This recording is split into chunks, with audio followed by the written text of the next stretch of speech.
വേനൽക്കാലത്തൊക്കെ നിങ്ങൾക്ക് ട്രൈ ചെയ്ത് നോക്കാൻ പറ്റിയിട്ടുള്ള ഒരു അടിപൊളി ജ്യൂസാണ് ഇന്ന് കാണിച്ചു തരാൻ വേണ്ടി പോകുന്നത്. ഇപ്പോൾ നമുക്ക് എപ്പോഴും അവൈലബിൾ ആയിട്ടുള്ള നമ്മുടെ തണ്ണിമത്തങ്ങ വെച്ചിട്ടാണ് കേട്ടോ ഇത് ചെയ്യുന്നത്. അപ്പോൾ തണ്ണിമത്തങ്ങ ആദ്യം തന്നെ രണ്ടായിട്ടൊന്ന് മുറിച്ചെടുത്തിട്ടുണ്ട്. അത്രയും ഭാഗമൊന്നും ആവശ്യമില്ല, ഒരു കുഞ്ഞു പോർഷൻ മാത്രം എടുത്താൽ മതി.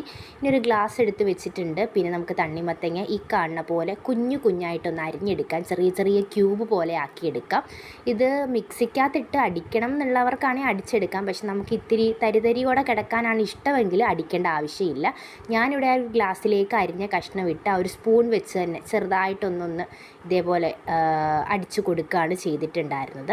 പിന്നെ ഒരു നാരങ്ങ എടുത്തിട്ടുണ്ട്. ആ നാരങ്ങ രണ്ടായിട്ടൊന്ന് വട്ടത്തിൽ അരിഞ്ഞെടുത്തു. അതിൽ ചെറിയൊരു കഷ്ണം ഉണ്ടായിരുന്നത് ഞാൻ പിഴിഞ്ഞ് അതിലേക്ക് ഒഴിച്ചിട്ടുണ്ട്. പിന്നെ നിങ്ങൾക്ക് സോഡ ഇല്ലെങ്കിൽ വെള്ളമാണെങ്കിലും ചേർത്ത് കൊടുത്താൽ മതി, കുറച്ച് ചേർത്താൽ മതി കേട്ടോ. അതിനുശേഷം 2 തണ്ണിമത്തങ്ങ വലിയ കഷ്ണമായിട്ട് അരിഞ്ഞു വെച്ചതും ആ ഒരു നാരങ്ങയുടെ ബാക്കിയുള്ള കഷ്ണം കൂടെ ഒന്ന് അലങ്കാരത്തിന് ചേർത്തുന്നേ ഉള്ളൂ. അതുകൂടെ ഒന്ന് ഡെക്കറേറ്റ് ഒക്കെ ചെയ്ത് വെച്ചിട്ടുണ്ടെങ്കിൽ നമ്മുടെ അടിപൊളി സമ്മർ ഡ്രിങ്ക് ഇവിടെ തയ്യാറായിട്ടുണ്ട് കേട്ടോ. അപ്പോൾ തണ്ണിമത്തങ്ങയ്ക്ക് മധുരം കുറവാണെന്നുണ്ടെങ്കിൽ നിങ്ങൾക്ക് അല്പം പഞ്ചസാര കൂടി ഇട്ടെടുക്കാവുന്നതേ ഉള്ളൂ. അപ്പോൾ എന്തായാലും ട്രൈ ചെയ്യുന്നു.